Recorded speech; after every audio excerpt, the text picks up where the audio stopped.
repeated at questions like that because the evidence is overwhelming that we went to the moon, as people just refuse to acknowledge. Charles Duke, one of the few men to ever walk on the lunar surface, carried with him a perspective that no one on Earth could fully share. Standing on that desolate plain during Apollo 16, the world far below him, he experienced something that transcended the sterile reports of geology and surface sampling.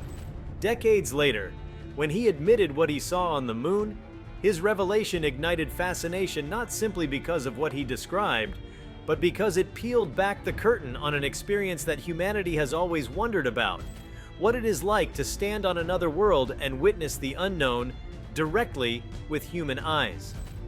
Before we start, smash the like and subscribe buttons for more updates. The moon is often described as silent, barren, and empty, but to those who have been there, including Duke, it becomes something far more than that. During Apollo 16 in April of 1972, he spent more than 20 hours on the lunar surface exploring highlands that had never before been touched by life. The official mission accounts focus on geology, soil mechanics, and sample collection, but beyond the technical achievements, there is the raw human element of an astronaut standing in an alien environment. When Duke later shared what he encountered, it was not just rock and dust. It was something that carried with it implications of mystery, awe, and perhaps even a hint of the unexplainable. The admission carried weight because it came from a man who was both disciplined and grounded in science. Astronauts were trained to be observers, collectors of data, and embodiments of professionalism in an environment where errors could not be afforded. For Duke to step outside that rigid framework and share a personal account of what he saw indicates that the experience left an impression that could not be ignored or dismissed. To him, the surface of the moon was not simply a barren wasteland. It was alive with phenomena that stirred questions deeper than any scientific briefing could answer. He described looking across the horizon and seeing a strange glow that seemed to shimmer above the landscape. It was not sunlight reflecting off metal, nor the scattered dust thrown up by their boots and rovers. It appeared almost as a band of light, faint but undeniable, stretching just beyond where the lunar surface met the endless black of space. For a man trained to dismiss illusions and carefully measure what was in front of him, this vision was something that required acknowledgement. The glow resembled the Earth's horizon seen from orbit, yet it should not have been there. On a world with no atmosphere, such an effect defied simple explanation. The implications of what Duke admitted seeing extend far beyond the personal wonder of one astronaut. His account touches on the ongoing mystery of lunar phenomena that other Apollo crews had quietly hinted at but rarely emphasized. Before Apollo, astronomers on Earth had reported what they called transient lunar phenomena, brief flashes or glows that appeared on the moon's surface and then vanished without trace. When Duke later shared that he too had seen something unusual, it bridged the gap between those Earth-based reports and direct human testimony from the surface itself. This admission fuels questions about the moon's true nature. Could there be interactions of charged particles, solar wind, and lunar dust, creating effects that mimic an atmosphere in certain conditions?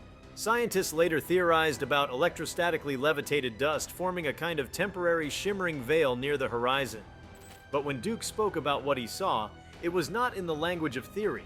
It was the voice of a man who stood there, helmet on, eyes wide, marveling at something unexpected. His words brought human reality to a phenomenon that might otherwise have remained buried in technical papers and abstract models. What makes his account so compelling is not only the mystery of the glow itself, but the context in which it was seen. The Apollo astronauts existed in a fragile balance between life and death. Inside bulky suits, every breath dependent on machinery. Yet in that hostile world, Duke looked outward and saw beauty, something not hostile but captivating. For a brief moment, the moon seemed less like a lifeless rock and more like a stage where the universe hinted at secrets just beyond human comprehension. The event carries implications for how we understand not just the moon, but exploration itself. Human eyes on the surface perceive things that no instrument could capture with the same weight. Instruments might measure particles, light scattering, or electromagnetic fields, but only a person standing there could describe how it felt to witness it. Duke's admission therefore highlights the enduring importance of sending humans, not just machines, to other worlds. What he saw could inspire countless hypotheses, but it also stirs something less tangible: curiosity, awe, and the drive to return. It also forces a reconsideration of how much we truly know about our closest celestial neighbor. For centuries, the moon has been studied through telescopes and probes, yet even with astronauts standing on its soil, mysteries remain. Duke's account suggests that exploration is not only about cataloging rocks, but about embracing the unknown that reveals itself in fleeting moments. Every astronaut carried a list of tasks, but they also carried their humanity, which inevitably filtered into what they experienced. The significance of his admission lies not just in the event itself, but in the way it connects with broader human longing. People have always looked to the moon and imagined lights, movement, or signs of something beyond the ordinary. For an Apollo astronaut to confirm that he too saw something unusual validates those ancient instincts in a profound way. It suggests that the moon is not merely a relic of cosmic history, but an active participant in the mystery of existence. At the same time, the admission invites deeper scientific curiosity. If the glow was indeed real, then understanding its mechanism becomes part of unlocking the moon's environmental processes, the interaction of solar radiation with lunar dust, the possibility of temporary electrostatic atmospheres, and the ways in which the surface responds to cosmic conditions all remain areas ripe for exploration. Duke's testimony provides a human anchor for theories that might otherwise seem abstract or distant. Yet the most powerful aspect of what he saw is its capacity to transform perspective. Looking back at Earth, fragile and blue in the distance, astronauts often describe the overview effect, a profound shift in consciousness about humanity's place in the cosmos. Duke's sighting on the moon adds another dimension to that experience. It was not only Earth that inspired awe, but the moon itself, revealing that even the worlds we think we know can surprise us with mysteries. This perspective matters because it reminds us that exploration is never final. The Apollo missions accomplished extraordinary feats, but even in their brief stays, they encountered puzzles that remain unresolved. Duke's admission is a reminder that discovery is not a straight path to answers, but a journey into deeper questions. The moon may seem lifeless, but through moments like these, it becomes a mirror reflecting the boundless unknown of the universe. The event also underscores the human need for storytelling. When Duke shared what he saw, he was not merely reporting data. He was giving voice to an experience that resonated far beyond science. His words carried weight because they touched something primal. The wonder of seeing the unexplained. The moon, often depicted as silent and static, became animated in his account. A place where light danced and the boundary between the known and unknown blurred. What he saw continues to ripple through imagination. It becomes a spark for future explorers who may one day walk in his footsteps and seek to understand the same glow. Perhaps they will bring instruments capable of capturing it in full detail, or perhaps they will see something entirely new. Either way, Duke's testimony ensures that the moon is not finished with us. It holds mysteries yet to be revealed, and his sighting stands as a reminder that the universe is richer than our assumptions. From a philosophical standpoint, his account bridges the gap between science and wonder. Exploration often risks becoming mechanical, reduced to numbers and data sheets. But Duke's admission pulls it back into the realm of human experience, where awe and curiosity are just as valid as sample analyses. It suggests that exploration is as much about the soul as it is about science. Standing on the moon, Duke was not only an astronaut but also a witness to something that defied expectations. His eyes captured a moment that technology could not fully explain, and his words carried it back to Earth, where it continues to inspire. The glow he described is more than a phenomenon. It is a symbol of the uncharted mysteries that await whenever humanity dares to step beyond familiar ground. The implications extend even further into how humanity approaches the next era of exploration. As new missions prepare to return to the moon, Duke's account lingers as a reminder that we must be ready not just for data collection, but for encounters with the unexpected. The moon is not simply a training ground for Mars. It is a world in its own right with secrets to share.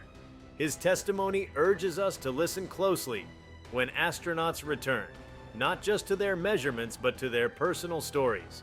In the silence of the lunar highlands, Charles Duke experienced something that still defies complete explanation. His admission reveals that the moon, far from being an inert sphere of dust, is capable of surprising even those trained to expect the unexpected. What he saw continues to resonate because it bridges human wonder with scientific mystery, leaving us with the sense that every journey into the cosmos will uncover something we had not anticipated, and perhaps that is the ultimate lesson of his account. The glow on the horizon, faint yet undeniable, stands as a metaphor for exploration itself. Beyond every boundary we cross lies a light that beckons, not fully understood but impossible to ignore. Duke's eyes captured it once, and in sharing it, he ensured that the mystery remains alive for all who dream of walking where he once stood. Charles Duke's admission about what he witnessed on the lunar surface opens a door not only to mystery, but to a vast range of possibilities that demand reflection. If one begins to expand on the layers of what such an experience entails, it becomes clear that the implications touch astronomy, physics, psychology, philosophy, and even the cultural imagination of humanity.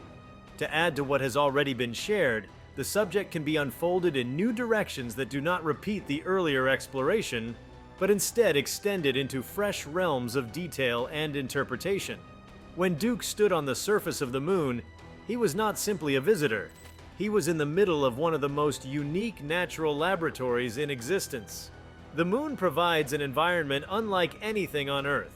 With no substantial atmosphere, no protective magnetic field, and constant exposure to solar radiation, it is a place where forces play out in raw and often exaggerated ways. The surface particles, composed of fine dust called regolith, are extremely sharp and reactive because they are not weathered by air or water. This dust can hold static charges that behave in ways unfamiliar to those used to earthly conditions. What Duke admitted to seeing may well have been a manifestation of these interactions. Charged dust may have created a luminous effect or produced a glow hovering over the horizon. For an observer on the ground, such a sight would feel otherworldly, almost spectral, because it challenges the expectation that airless worlds remain visually inert. Another layer to consider is how human perception functions in an environment so foreign. The eye, trained under the filtered light of Earth's atmosphere, may respond differently when confronted with the unmediated harshness of solar radiation bouncing directly off alien terrain. Duke's account, therefore, is not just about the phenomenon itself, but about how the human mind interprets stimuli in an environment where nothing is familiar. Astronauts in orbit have reported flashes of light even with their eyes closed, caused by cosmic rays striking the retina. On the moon's surface, without the shielding of Earth's atmosphere, such experiences may become amplified. Duke's vision of a glow may have been an external reality or an internal perception triggered by radiation, or perhaps a complex interplay between both. His honesty in admitting what he saw is valuable precisely because it acknowledges that human experience is not always reducible to instruments or data charts. Duke was not the only Apollo astronaut to describe unusual visual impressions. Others, too, made passing comments about odd lights or hazes near the horizon, though many refrained from emphasizing them in official transcripts. When later recalling their journeys, several mentioned effects that sounded similar to what Duke described. This pattern suggests that there is consistency in the experience, reinforcing the possibility that what he admitted was not imagination, but part of a recurring phenomenon linked to lunar conditions. By aligning his account with those of his colleagues, Duke becomes part of a collective human testimony that adds credibility to the idea of unexplained lunar phenomena. If multiple astronauts across different missions reported variations of the same sight, then it becomes difficult to dismiss such accounts as illusions. Instead, they emerge as important data points in the broader quest to understand the moon's environment. In the years after Apollo, researchers developed a number of hypotheses to explain these kinds of sightings. One theory points to the lunar horizon glow, a phenomenon potentially caused by dust particles levitating above the surface due to electrostatic charging. The solar wind bombards the moon constantly, knocking electrons from the dust and causing it to acquire a positive charge. This charge could be strong enough to lift fine grains into the airless void, where sunlight scatters through them and creates a faint glow. Another possibility is that what Duke saw was related to interactions between the moon's surface and the Earth's magnetotail, which brushes past the moon as it orbits.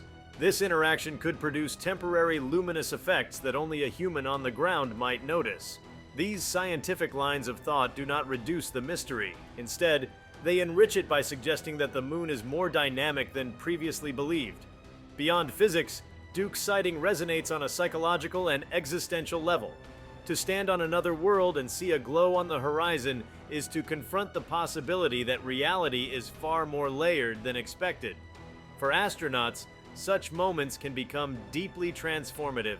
Duke himself has often spoken about how his lunar mission reshaped his life in ways that extended far beyond science. The admission of what he saw reinforces the idea that exploration alters not only our knowledge but also our sense of self and our place in the cosmos. This is significant because it reminds humanity that exploration is not only about material gain or technological triumph, but also about spiritual expansion. When Duke shared his vision, he gave voice to the awe and humility that comes from stepping into the unknown. For those who listen to his account, it becomes a vicarious experience that stirs the imagination and rekindles humanity's enduring sense of wonder. Whenever an astronaut admits to seeing something mysterious, it inevitably shapes cultural narratives. From the earliest cave paintings to modern science fiction, humanity has always been captivated by lights in the sky. Duke's description of a glow on the moon's horizon feeds into this archetypal fascination. It suggests that even in the age of rockets and precise instruments, the universe still holds secrets that cannot be explained away by simple logic. Writers, filmmakers, and artists draw from such accounts to create works that resonate with the collective imagination. Duke's admission, therefore, does not remain confined to scientific circles. It ripples outward into literature, film, and popular culture, reinforcing the idea that exploration is not just about discovery, but about storytelling. His experience adds fuel to humanity's dreamscape, where the moon continues to be a symbol of mystery and possibility. Another implication lies in the way future missions are planned and interpreted.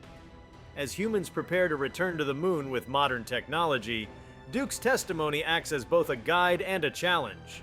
It reminds mission planners that astronauts must be prepared for phenomena that may not fit neatly into existing categories. It also underscores the need for instruments designed to capture subtle visual effects so that human testimony can be corroborated by direct measurement. If returning crews witness similar glows, modern sensors may be able to capture the scattering of dust or the interaction of particles. But even then, the role of human observation remains central. Duke's sighting proves that the human presence on the surface is indispensable, because only through the blend of perception, intuition, and scientific observation can the full spectrum of discovery unfold. At the heart of Duke's account is a reminder of the value of mystery itself. In an age when data seems to dominate every field, there is still something irreplaceable about admitting that not everything can be explained. Mystery fuels curiosity, and curiosity drives exploration. What Duke saw stands as a symbol of the fact that the universe is not a solved puzzle, but a living, shifting reality that continues to challenge human understanding. For philosophers, this carries deep implications. The glow on the lunar horizon becomes more than a physical effect. It becomes a metaphor for the unknown itself. It is a reminder that every step outward into the cosmos reveals not only new facts, but also deeper questions. Duke's testimony, therefore, is not merely an astronaut's recollection. It is a philosophical statement about the infinite depth of reality. The significance of Duke's admission is amplified by the fact that so few humans have set foot on the moon. With only 12 astronauts having walked its surface, every personal account carries immense weight. His description is now woven into the small but invaluable tapestry of human lunar memory. Future generations, when they look back at the first era of lunar exploration, will see not just rocks and samples, but the lived experiences of men like Duke who dared to speak of what they saw. This legacy matters because it sets the tone for how humanity remembers its first steps beyond Earth. Rather than being a purely technical achievement, it becomes a story rich with wonder, mystery, and meaning. Duke's account ensures that the Apollo missions will forever be remembered not only for what they accomplished scientifically, but also for what they revealed about the human spirit. As humanity prepares to return to the moon, possibly within this decade, the echoes of Duke's sighting grow louder. New astronauts may walk in the same highlands where he stood, and when they do, they may encounter similar visions. Armed with advanced instruments and global communication, their observations will carry even greater impact. But no matter how sophisticated the tools become, the essence of the mystery will remain the same. The moon is more than a rock. It is a frontier of experience, a place where light and dust, human eyes and cosmic forces, combine to create visions that speak to something larger than science alone. Charles Duke's admission is thus not a footnote, but a central thread in the story of exploration. It reveals the moon as a world still capable of wonder, still holding phenomena that elude simple answers.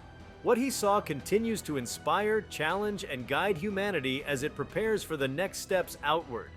His vision of a glow on the lunar horizon is more than an observation. It is a symbol of everything exploration stands for: the courage to step into the unknown, the humility to admit what we cannot fully explain, and the determination to keep searching for light in the darkness. When Charles Duke spoke about what he had seen on the moon, the admission left a resonance that has only deepened with time. To carry this forward, there are still many unexplored dimensions to his experience that can be unfolded without repeating what has already been written. These involve the broader impact on science, history, culture, philosophy, and the uncharted directions his testimony points toward. To fully appreciate Duke's admission, it is important to situate it within the historical context of space exploration. The Apollo missions were not only technological triumphs, but cultural landmarks. Every detail of what astronauts saw or reported was meticulously scrutinized, cataloged, and interpreted by both scientists and the public. Against this backdrop, any deviation from the expected scientific observations carried immense significance. The late 1960s and early 1970s were decades marked by Cold War rivalries, where the space race symbolized not only technological power, but ideological superiority.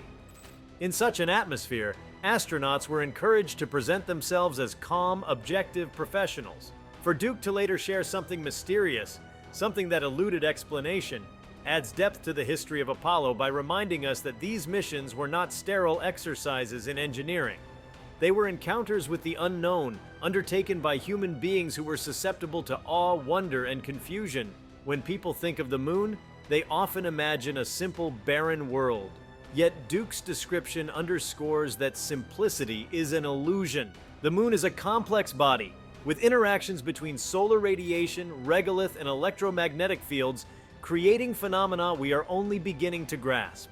This complexity challenges the notion that the moon is a finished place, merely a fossil of planetary formation. Instead, it is active in subtle but profound ways, with processes that remain poorly understood even 50 years after Apollo.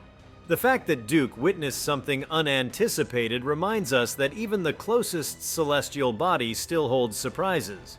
As new generations of explorers prepare to return, they must approach the moon not as a static relic, but as a dynamic system, one that may continue to challenge expectations.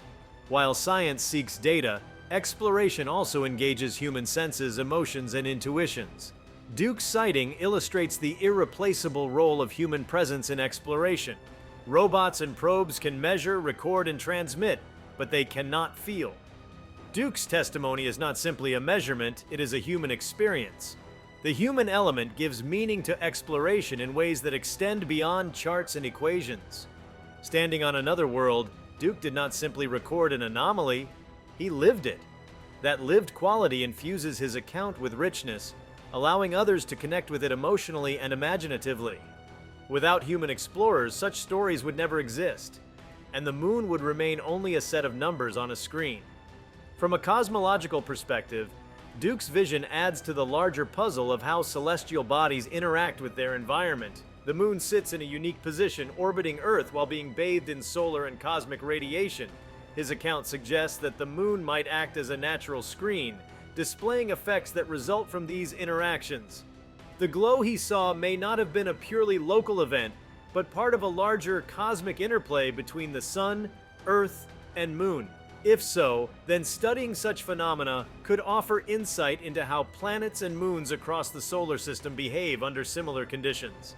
Duke's testimony thus opens a path toward comparative planetary science, encouraging us to see the moon not only as Earth's neighbor, but as a window into universal processes. Another dimension lies in the role of memory. Astronauts often recount experiences years after the fact, shaped not only by what they witnessed, but by how time has allowed them to reflect. Duke's later admission may carry the weight of memory filtered through decades of thought. This does not diminish its validity. Rather, it enriches it. Memory gives events new meaning. What may have been a curious sight during the mission could, in hindsight, take on deeper significance as Duke connected it with reports of transient lunar phenomena or with the broader human fascination with unexplained lights. His recollection becomes more than an event. It becomes part of a lifelong dialogue with the experience of having walked on another world. Light has always held symbolic power in human culture, representing knowledge, mystery, divinity, and revelation. For Duke to describe a luminous phenomenon on the moon resonates with this ancient symbolism. In a literal sense, he saw a glow. In a symbolic sense, he glimpsed the unknown shining through the familiar. This connection to symbolism elevates his account beyond science. It places it within the timeless human tradition of interpreting lights in the sky as signs of something greater. Whether in the form of comets, auroras, or lunar glows, such phenomena speak to humanity's longing to find meaning in the cosmos. Duke's vision, therefore, is not just a scientific puzzle, but a continuation of a cultural story stretching back to the dawn of civilization. Philosophers of science have long debated the role of anomalies in shaping knowledge. Duke's sighting is precisely such an anomaly, an observation that does not fit neatly into established categories. Anomalies often serve as catalysts for new theories, pushing science to expand its boundaries. In this sense, Duke's admission challenges scientists to reconsider assumptions about the moon. It suggests that there are still phenomena waiting to be explained, and that exploration is an ongoing process rather than a completed achievement. His account thus becomes a case study in the philosophy of science, illustrating how unanticipated experiences drive progress. For educators, Duke's story offers a powerful tool to inspire future generations. Students often learn science as a collection of established facts, but Duke's admission reveals that science is also about curiosity, uncertainty, and discovery. By sharing his experience, he invites learners to see science not as a closed book, but as an open adventure. In classrooms, his sighting can be used to illustrate concepts such as light scattering, electrostatic phenomena, and the role of human perception in observation. But more importantly, it can teach that science begins with wonder, a lesson as vital as any equation or formula. Another perspective involves the technological implications. If Duke's glow was indeed caused by electrostatic dust, understanding it could have direct relevance for lunar exploration. Dust is one of the greatest challenges facing lunar missions, as it clings to equipment, damages seals, and poses health risks to astronauts. If dust can levitate and form glowing layers, then studying this process becomes essential for designing habitats, rovers, and suits that can withstand it.